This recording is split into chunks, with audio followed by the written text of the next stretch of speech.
Yo everyone, what's going on? Couriway here, and in this video, I speedran the new 12-minute, 12-second 1.16.1 world record seed by two-letter name.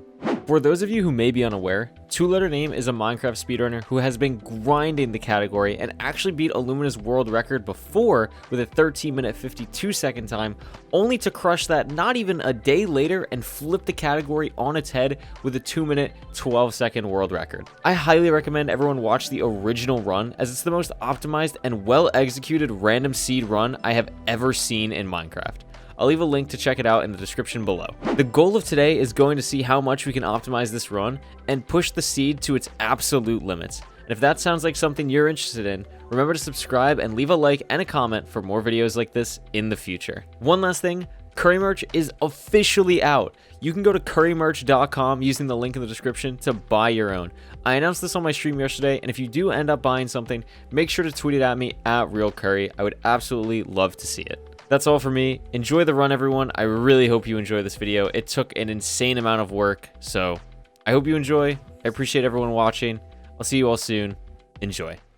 Okay, let's check out the world record seed. I'm sure I talked a lot about this in the intro, but I'm super excited to actually take a look at the seed. I haven't done any scouting myself. We're going to do all that now. We're going to do the routing. Obviously, I've watched the run. I decided not to do a reaction video to the run for a multitude of different reasons, but let's check it out. Let's see what we can do here to optimize this seed even more than it already is. So this is what the world looks like when you load it all in with all the chunks nice and loaded. We spawn right about here, and the boat that we'll be going to is all the way down here, so it'll be quite the trek, but that's fine. We have our magma ravine that we're entering in here, and of course we're also going to have our 9-9 buried treasure, which I believe is on this island. I'm not quite sure exactly where it is. It might be on the other one. Ah, here it is. I found it. It's actually on the coastline. So if I get myself in creative, do a little bit of 9-9 in the chunk section. I always see some people still confused about it. I'm looking right here, by the way. 9-9. Boom. Look at that. That's an insane chest. We could skip the ship at first and just go straight for the buried treasure. Then just mine the wood in the ship, and we have our food ready to go to just then enter. I think that's probably how we're going to route this in the beginning. Our portal will be down here. I'm assuming this will be around a 2:33-minute entry just because of the distance we have to travel, since the boat is not close to where we spawn in. But here is the Nether. It's going to load in for a second. There's the treasure bastion, and then this way is the fortress. Just an absolutely incredible seed.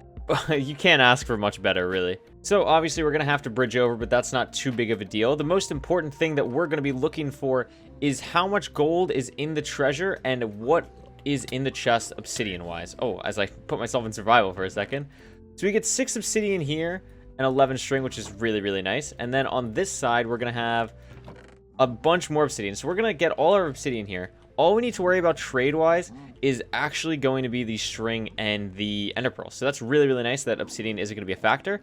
If we head up here, we'll see 1, 2, 3. That's it. Only 3. That's not great. We are going to grab these 2 gold blocks down here, though. So that'll be 5 total. And then up top here, we're going to have... Let me go up here. Excuse me. Thank you so much. 6, 7, 8, 9... and 10. So this side is absolutely loaded with gold.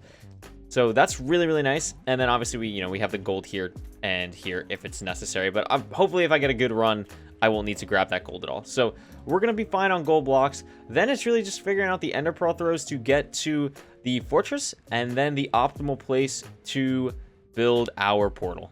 So I think the game plan just for playing optimally once we get out of the bastion is going to be pearling over. It'll probably take 2 or 3 pearl throws, nothing too crazy. So I'm not going to be too worried about pearl throws. Hitting this blaze spawner to get 1 set of spawns, and then probably just running straight down to the other blaze spawner, which I just saw. I believe it is down. Oh, it's here, right here. So perfect. So we're going to run down here. Then we're going to hop on over here. And we'll have this blaze spawner to work at just because it's more enclosed. And we're also going to do something called blaze bedding, hopefully, which is when you place a block here and grab a bed of whatever. And I would just do something like that. So I can place the bed and blow it up. and I used a piece of netherrack, so it blew up the spawner, but that won't happen in the actual run, because I promise I'm not going to be that bad at the video game. Pro tip, if you want to get better at speedrunning, just do the opposite of whatever I do, because, oh man, that was really, really dumb. Alright, I'm just going to be honest with you straight up. I don't think this is going to work, but we're going to try it. I know the chords of the portal. It's 132, negative 134. So my thought process is we dig, you know, this is like that. So we dig in one here, and then we go down to here. Perfect. And we'll just call that good. And then break the blocks underneath me. 1, 2, 3. 1, 2, 3. Place the netherrack, and boom. This is going to put us above the overworld. Yep, that's what I thought. I wanted to try and put us in the actual portal room, but I didn't think that was going to work. But if we're able to just dig straight down right into it, I'm certainly not going to complain. So I'm super cool with that. That is probably how it's going to work. This routing, I feel like, is going to be super short because, I mean, the seed is insane. There's really not much to route. It's pretty straightforward. So I think for the time to get, I think this can be sub 10. I don't think it's going to be as fast as the Rain-X seed, to be quite honest with you. It might have a shot. I think sub 9 is like the absolute limit, but the overworld with the boat being far away is going to be really challenging. And then some other things like the treasure having to bridge to, and the fortress kind of being at a wonky place as well. There's a lot of things that make this run not as optimal as it may seem for a set seed. So we're going to try and work with those constraints. We're going to try our best to run this in under sub 10. I believe my goal is sub 9. That'd be really cool, but we'll see what happens. I don't want to like make myself go crazy with it, but I hope you enjoy regardless. This is super cool. All thanks to Two Letter Name for absolutely shattering the new 1.16 world record. Insane run. And yeah, let's get into it. Let's see what I can do with all the knowledge of the seed and how fast can I beat it. So I'm pretty sure this is by far the most painful, maybe not by far, but this is one of the most painful runs I've ever done. And I'm going to explain why. So in the routing, I talked about how I believe that sub 9 is possible on the seed and sub 10 is probably likely. That's true. Sub 9 is definitely possible on the seed, but there's a lot of elements that make this really hard. And I think this is a super interesting set seed to do because I like seeing how much time you can shave off of the world record. So for example, when I did my world record seed way back, I was a worse player, but you could probably run my 1436 in sub 9. You could probably do that. I think I remember I had like a choke that was sub 9. You can see here, by the way, I reset for dolphin, so I could just go straight to the buried treasure and then head to the ship. So that was really nice resetting for the dolphin here. Extremely annoying, but the 10-second time save was 100% worth it. But like I was saying, I ran my 1436 in around 9 minutes. I think that's possible. I ran the Rain-X seed in about 8 minutes, 10 seconds, which was one of my favorite runs I've ever done. And I never ran the Xylinox seed, and I've never ran the Illumina seed, but I think the Illumina seed has a lot of room for set improvement just because of the blind travel. But the Xylinox seed, I think, has a lot of room for improvement too because of the lava pool entry is super late. This run, this world record by Two Letter Name, there is no room for improvement, and it's scary. Like, it's actually scary how well optimized he plays this run. Remember, he gets a 212, and I'm trying to get, like, this is a seed that when everything is done perfectly, like when I'm blinding into the Stronghold, it's still barely sub-9able. It's insane how optimized he played the run. And it just shows how skilled and how talented of a runner he is. And like I've said probably just throughout this entire video, make sure you go check him out. So what I'm doing right now is I'm actually making myself an iron chest plate. It was like a 1-second time loss to do that. And it saved probably when I probably started doing that like a little more than halfway through my attempts. And basically, I'm doing a very risky route for treasure, which is the same route that he does. And I'd rather just be as safe as possible with it and not really have to worry about my health since I'm playing extremely risky in a set seed. So that was really nice. I didn't end up getting gravel here. I could have saved a bit more time if I got some better flint drops here, but nothing too major. I would honestly, like, there were a couple times where I'd reset there if I didn't get flint because that's how optimized the seed has to be. But, for example, like, I'm going to enter the nether here around, like, the 2:45, 2-minute mark. He enters, like, 3:10. I'm playing this with all prior knowledge, and I'm, like, 30 seconds ahead just barely. It's insane. It's actually so crazy. The luck and the gameplay in this just absolutely wild. So we're going to be entering here. This seed, and just in general, like, this is the point I'm trying to make, is this seed is not great. Like, the blind that he gets is incredible. Obviously, this Nether is really, really good, and the overworld is really, really good, but it's not like this absolute god monster sub 10 seed, because you, like, I got a sub 10 in this set seed, but, like, this was not sub 10able with playing this with no prior knowledge. Like, absolutely not. The fact that he got a sub 12 was insane. I don't even think I would have gotten a sub 15 if I played this with no prior knowledge. Just again, just absolutely incredible. This is one of my favorite parts in the run, doing this little, like, parkour up the side of the treasure. I really liked. I thought that was really cool. And we're going to be changing our game mode to easy here as we get into the bastion at the 3-minute 30-second mark, because we don't want to get absolutely slammed on by these piglins. And this is a fun part too.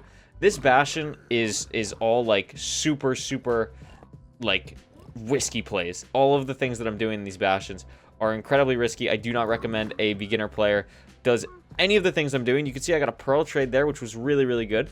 I do recommend a beginner make a gold pickaxe, but I don't recommend a beginner playing as fast as I do here and as just insanely aggressive as I do, because you'll see it's just fast. Like, that's how fast I have to go. This is the new route by Ninja Brain, as I recall. It's absolutely phenomenal. I love it. I learned it just for this video, and I think it is really, really cool. I'm super excited to do this in my own runs on live stream. I love treasure. It's my favorite bastion, so doing this new route that's even faster is just, it's super awesome. So I'm super excited about that. But yeah, this other piglin is here. He's mad at me. I don't really care. I'm going to throw these 3 gold blocks directly on top of the piglin's heads, which is really awesome. I absolutely love that. There were 2 piglins here, so what I decided to do, another pearl trade, by the way, was block off that entranceway so they don't get super distracted on me. I don't have to worry about them pathfinding and doing all this weird stuff.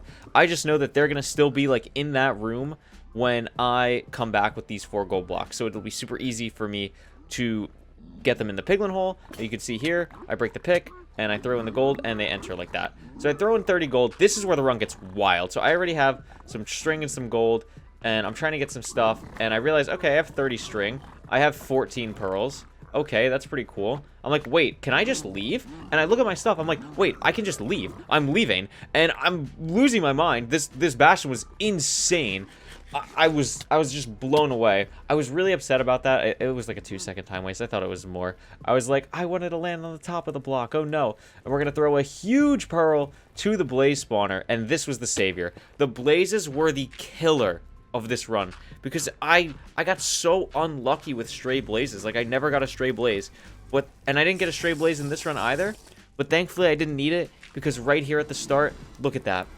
4 blazes, dude. I lost. I was so happy. I was like, this could be it. This could be it.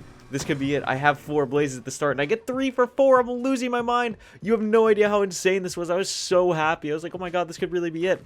I'm going to the second blaze spawner at the 6-minute mark, and then I see a measly 1 spawn. So I'm like, great, this sucks. But thankfully, it does drop a rod, so we're at 4. We're 4 for 5. I'm loving my life.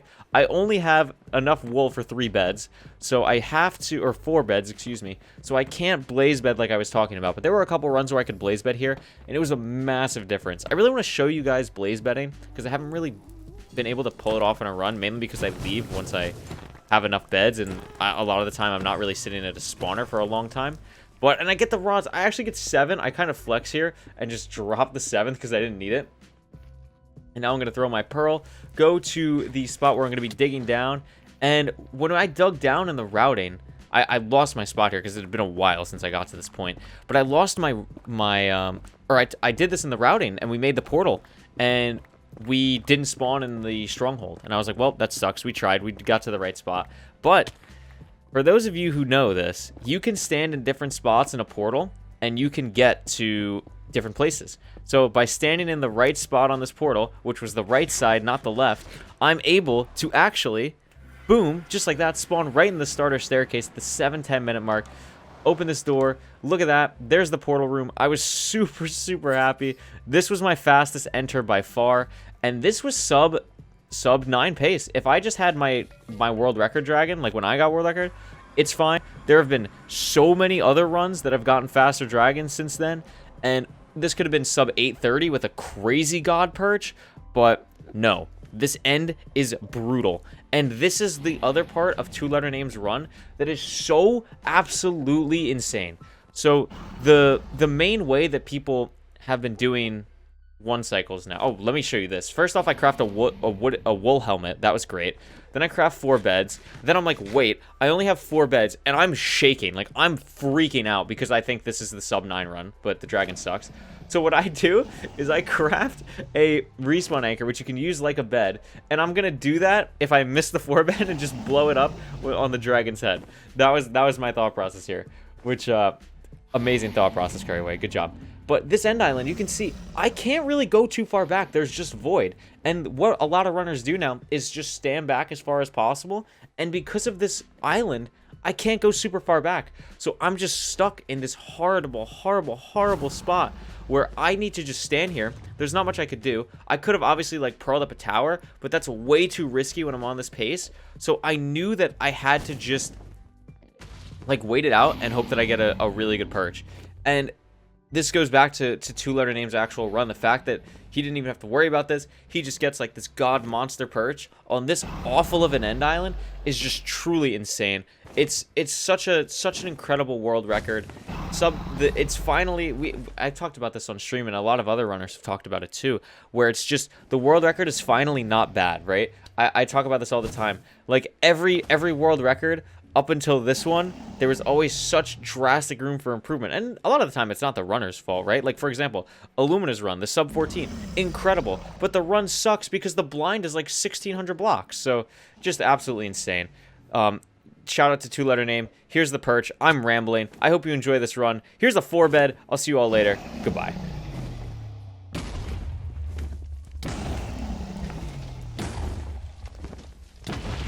Really? Oh my god. You know what? Fine, Dragon.